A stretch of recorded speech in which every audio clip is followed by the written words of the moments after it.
22-car field will address themselves to the start line, and we'll see where everybody will line up at the Daytona 500 on Sunday. First of two duels, 60 laps. Green flag.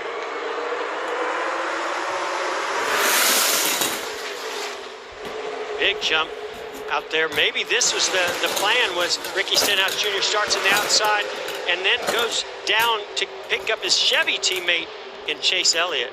Good point, Jeff. There's only 3 Chevys in the first half of the field.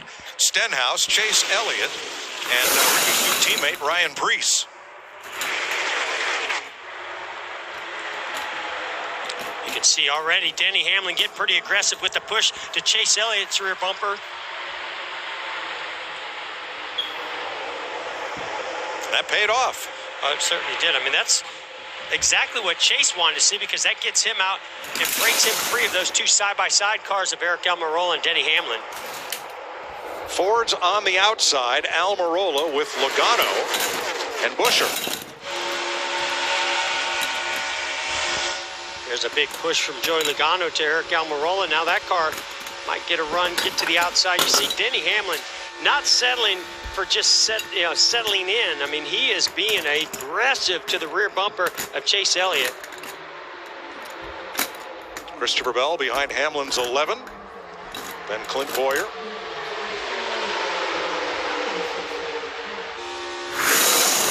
Not so sure how happy Chase Elliott is right now. Early in this race, these are the first laps of this race car really in the draft since qualifying at all. I mean, they have no idea how comfortable, how stable these cars are going to drive. And here's the bumper. Now on your pylon at the bottom, the drivers in yellow are those trying to race their way into the 500. One of them will make the big race. Boy, look at all the sparks. This is what I love about racing at night. And it's very hard. There's Suarez making a... Michael, unfortunate circumstance what happened, but were you able to learn about anything? Wendy, we've got a problem. The 99 of Ricky Stenhouse almost up in the air. Those sparks.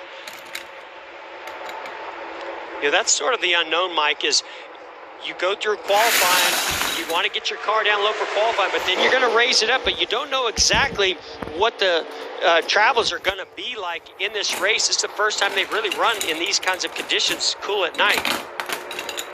Whoa, look at 3 wide back there in the back with Suarez trying to make it 3 wide. Ryan Newman started 8th. He's dropped all the way to the back. And for the lead, Clint Boyer on the outside with help from Almirola and Logano in Fords. Chevys and a Toyota on the inside. Larry Mack. Yeah, Mike, you see those 2 Chevrolet drivers. You see Ricky Stenhouse Jr. in the 47 and Chase Elliott in the 9. When I looked at the lineup for this dual race, it was actually fairly light on Chevrolets. You see Ryan Preece there on the inside in that 47, Austin Dillon in the 3, and that's about the only top-running Chevrolet drivers that are in this first duel. Kind of thin for the bow tie brigade. 7 overall in this race, but you can 4 of those at the back. Right now, Mike, you see that outside lane, Ford. Watch for those Fords to line up, start working together, and make that outside line start to move. I got to say, I'm a little surprised. I really expected these drivers to try to get single file here early on. Maybe the opportunity just hasn't presented itself yet. Clint Boyer in the 14 trying to bring this outside lane forward, but it's tough to gain any ground when you got a fast group on the bottom taking the short way around. Yeah, and you've got those guys working pretty hard to keep that gap really tight between Chase Elliott and our leader, Ricky Stenhouse Jr. And, of course, you got Denny Hamlin and the rookie, Christopher Bell. They're really keeping that pack tight, and that's why they're able to take advantage of that bottom lane. Boyer's group is backing up on the outside. Yeah, I'm a little surprised by that, because we saw it going down the front straightaway the last lap by, and their bumpers were almost locked together as they were trying to push. Don't count out Ryan Preece in the 37 there down on the inside also. Another one of the Chevrolets. He is pretty consistent on these super speedways with quite a few top 10. So he knows how to get to the end of these races. Has the best average finish on super speedways of any driver in the 500 field. Chevrolet out front. They have a new body this year with a new nose and a new tail, trying to gain increased downforce, which will pay off at maybe at many tracks other than Daytona and Talladega. I guess the big question here is it going to make bump drafting any easier for the Chevys than it was last year? Well, and we've seen where the Chevys have had really good speed down here in Daytona and on the super speedways, but they usually really lacked in handling. They had a hard time holding on to those cars. That's where the Toyotas and Fords have been really strong. But you bring up something important, those bumpers. They've made adjustments to the front and rear bumpers of these cars. I don't think they're still as good and as flat as the Fords as pushers and maybe even the Toyotas, but they have made improvements. 8 laps complete. Reed Sorensen in the race-in spot. Daniel Suarez right with him. Chad Fincham are the 3 drivers trying to race their way in duel number 1. And here they are. One of the questions I had was, what is Justin Haley going to do? He's locked in, but we all know that, he can still go out there and try to improve his starting position for the 500. Right now, he's out there. I don't know if he's taking any chances, but he's ahead of quite a few of these cars that are trying to race their way in. Haley in the number 16 on the inside behind Austin Dillon. And I thought I heard him earlier in the week, Mike, after qualifying, say, you know what, we can't afford to do anything that's... And we're down to a minute and a half here, so we're running, it's not going to be many more laps. Denny Hamlin goes to the top of the chart with Austin Dillon. Got one sideways. And around, turn 1, in the wall. Think of it. But Jeff, as long as we have 2 rows wide, how risky is this for somebody like Haley? Well, right now, if you keep those gaps, I've been a little surprised how much I've seen drivers pushing already. That's risky. There's another move right there by Almirola pushing the 14 of Clint Boyer on the outside. That is risky. But if you keep the gaps and you don't really start pushing and shoving a lot, I think that it's pretty safe out there. You see Denny Hamlin dive into that outside lane. No, now they're going to take him 3 wide. This is not going to work out well for Denny Hamlin. He's going to go pretty far back here. And the why of that is one of the cars you're going to have to beat. So why help Hamlin if you think he's got a good chance to beat you? Oh, absolutely. I think he's one of the best on the super speedways, has one of the fastest cars. He's won 3 of these cars. I'm not counting him out because he's going to go pretty far back here. But absolutely, if I have a chance of putting Denny Hamlin to the back, I'm going to take advantage of it. From our aerial coverage, let's have a look at what happened to Hamlin. Well, we see Denny's running pretty comfortable in the 3rd spot. I think he saw that outside lane starting to form with some momentum. He really wanted to get up in front of the front bumper of Clint Boyer, but Clint thought otherwise and said, no, I've got an opportunity and a run going. I'm going to go the outside. Right now, Denny Hamlin's hitting the steering wheel. He's pretty frustrated with that move. Hamlin all the way back to 16th. We saw what that did in the clash on Sunday to our leader, Mark Truex Jr. Let's see what happens with our leader, Ricky Stenhouse Jr. 10 laps complete. Ricky Stenhouse has led them all. 14 laps complete in the first Blue-Green Vacations duel on FS1. Water temp. Check the water temp. Minus 30 on the water. Just tell them to keep track of it. Got debris on the grill. If its temperatures are good, we're good. So obviously a little code talking about the temperatures and in degrees there, and instead of actually giving the number to his competitors, he just gave kind of a reference where they start or where their target is. So far, actual debris covering the actual opening that's not taped up. Yeah, it is, Jeff. And, of course, these crew chiefs, they run as much tape as they possibly can.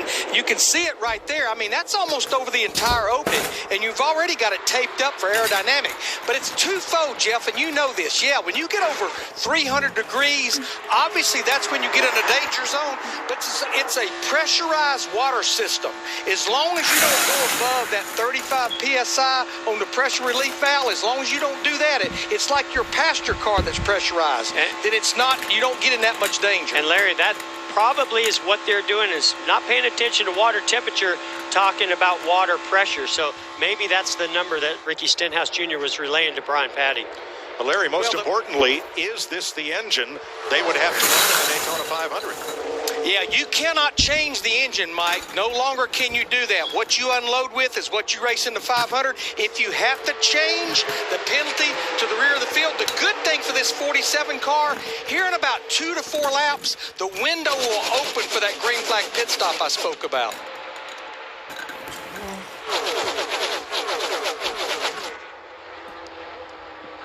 JTG Doherty leading more laps at Daytona than in any previous duel. Great for Jody and Tad Geschechter and NBA legend Brad Doherty, the owners of that team. Remember Doherty's number at UNC and on the Cleveland Cavaliers? He wore the number of his boyhood hero, who was Richard Petty. Oh, yeah. That's 43. Exactly, absolutely. And I know they wish they could have 43 on this car, but it's running like it's a 43 car out front right now. Daniel Suarez up to 10th place, trying to race his way into the 500. They didn't show much speed on qualifying day. They've been hard at work since. But since qualifying, Austin Dillon right behind Suarez. Here's Dillon's radio. I think it's a little too risky to get to 96 before we pit, but those are pretty good runs to get on the backstretch. When he hits the brakes, that's what we need to take advantage of it. Or just quarter panel, go to the bottom and come up. Yeah, simple. I think we can do it. So that's a move that we've seen become pretty popular here, where if you want to make a pass and do it by yourself, you get a run, you get up to their quarter panel, put your right front fender right there and sort of pull them back. And then you go into the corner, you dive low, and hopefully that creates a gap in this line of cars that you can slide up to. It's a little risky, but it is a good move if you execute it well. So if the manufacturers pit on different laps when the pit window opens, who comes first? Very good question. I mean, I kind of expected them, if you look at previous years, to already be on pit road. So a little surprised they're going a little further here in this particular race. But that's a great question, Mike. I'm really anxious to see. To me, it's not about who gets there first. It's who gets off of pit road first, because we've seen if you come off pit road ahead of your competitors, there's a good chance you might win this duel. Well, there's a tip. I think the Toyotas are coming. They peel off down to the low side. There's 2 of the 4 in this race. You have Suarez, Truex, Bell, and Hamlin. Oh, not this time. Well, yeah, and that was actually Truex going to the inside of another Toyota, which is Christopher Bell. So I don't think if Truex was coming to pit road, I think all those Toyotas would have jumped to the bottom.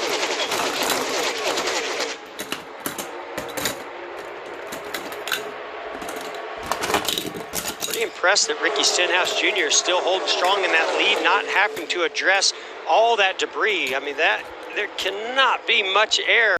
Oh, around and goes somebody on the back. I don't know who that was. 11. Boy, heavy. Heavy crash. Big crash. Most everybody gets through there. No caution. Checkered flag in the air.